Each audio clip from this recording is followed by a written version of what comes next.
2006 में नागपुर के चौराहों पर एक मॉडल के प्रचार वाले होर्डिंग्स ने खूब चर्चा बटोरी। यह कोई आम मॉडल नहीं था, बल्कि पिछले 7 साल से विधायक एक शख्स थे।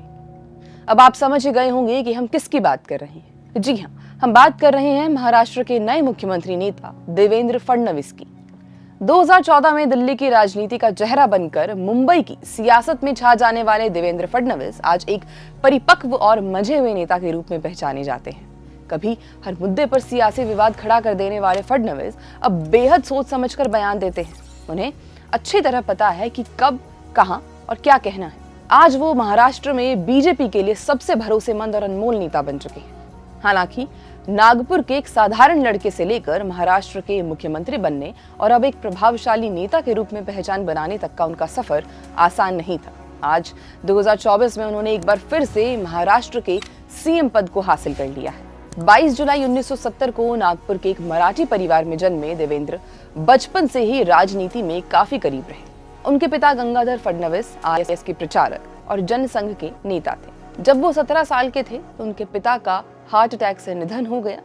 इस मुश्किल समय में भी देवेंद्र ने अपनी पढ़ाई जारी रखी। उन्होंने लॉ में डिग्री ली, एमबीए किया और जर्मनी से प्रोजेक्ट मैनेजमेंट की पढ़ाई भी की।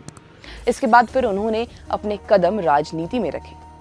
देवेंद्र ने 1992 में नागपुर नगर निगम का चुनाव जीता और पार्षद बने। फिर 1997 में 27 साल की उम्र में वे देश के सबसे युवा मेयर बने। यह उनकी राजनीतिक यात्रा को बदलने वाला मोड़ था। यहाँ से उनके एक परिपक्व नेता कहलाने की शुरुआत हो चुकी थी। देवेंद्र की जिंदगी का एक दिलचस्प किस्सा 2006 से जुड़ा है। विधायक रहते हुए उनके दोस्त ने उन्हें एक फैशन ब्रांड के लिए मॉडलिंग करने को राजी कर लिया। उनकी तस्वीरें इतनी मशहूर हुई कि जब वे दिल्ली में अटल बिहारी वाजपेयी से मिलने गए तो अटल जी ने मजाक में कहा, आइए आइए मॉडल विधायक जी, और तभी से मॉडल विधायक के रूप में वो फेमस हो गए। 2013 में नरेंद्र मोदी के पीएम उम्मीदवार बनने के बाद महाराष्ट्र में बीजेपी की कमान देवेंद्र के हाथों में दे दी गई। संघ का समर्थन, नागपुर की पृष्ठभूमि और न्यूट्रल छवि उनके पक्ष में काम आई। 2014 के विधानसभा चुनाव में बीजेपी ने महाराष्ट्र में बड़ी जीत दर्ज की और देवेंद्र को मुख्यमंत्री बनाया। यह निर्णय ऐतिहासिक था, क्योंकि वे ना तो मराठा समुदाय से थे और न ही महाराष्ट्र की राजनीति का कोई बड़ा चेहरा। 2019 के महाराष्ट्र विधानसभा चुनाव के बाद जब बीजेपी सबसे बड़ी पार्टी बनकर उभरी, तब भी वह बहुमत से दूर थी। शिवसेना ने एनडीए गठबंधन से अलग होकर कांग्रेस और एनसीपी के साथ महाविकास अघाड़ी सरकार बनाने का फैसला किया। इस परिस्थिति में देवेंद्र फडणवीस के हाथ से मुख्यमंत्री की कुर्सी खिसक गई, लेकिन फिर भी उन्होंने हार नहीं मानी। इस बीच फडणवीस ने अजित पवार के साथ मिलकर तड़के सुबह मुख्यमंत्री और उप मुख्यमंत्री पद की शपथ ली। हालांकि यह गठबंधन सरकार ज्यादा दिन चला नहीं पाई।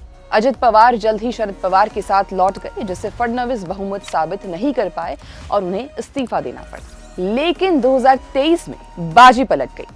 इस बार अजित पवार ने एनसीपी के 40 विधायकों के साथ बगावत कर बीजेपी का साथ दिया। यह फडणवीस की राजनीतिक परिपक्वता का सबूत था। जहां उन्होंने 2019 में जो सत्ता पलट का खेल चला, उससे सीख लेकर 2023 में वापस सत्ता हासिल कर ली। बीजेपी के प्रति उनकी वफादारी का उदाहरण तब देखने को मिला जब 2019 में ज्यादा सीट होने के बावजूद उन्होंने पार्टी के शीर्ष नेतृत्व के कहने पर कम सीटों वाले शिंदे को मुख्यमंत्री का पद खुशी खुशी सौंप दिया।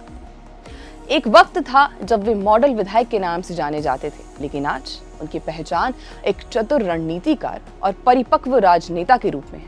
और अब 2024 में एक बार फिर मुख्यमंत्री का पद संभाल कर उन्होंने अपनी सियासी काबिलियत को साबित कर दिया है। 2014 से लेकर अब तक देवेंद्र फडणवीस ने दिखा दिया है कि राजनीति सिर्फ कुर्सी का खेल नहीं है, बल्कि शक्ति और समझदारी का संतुलन है।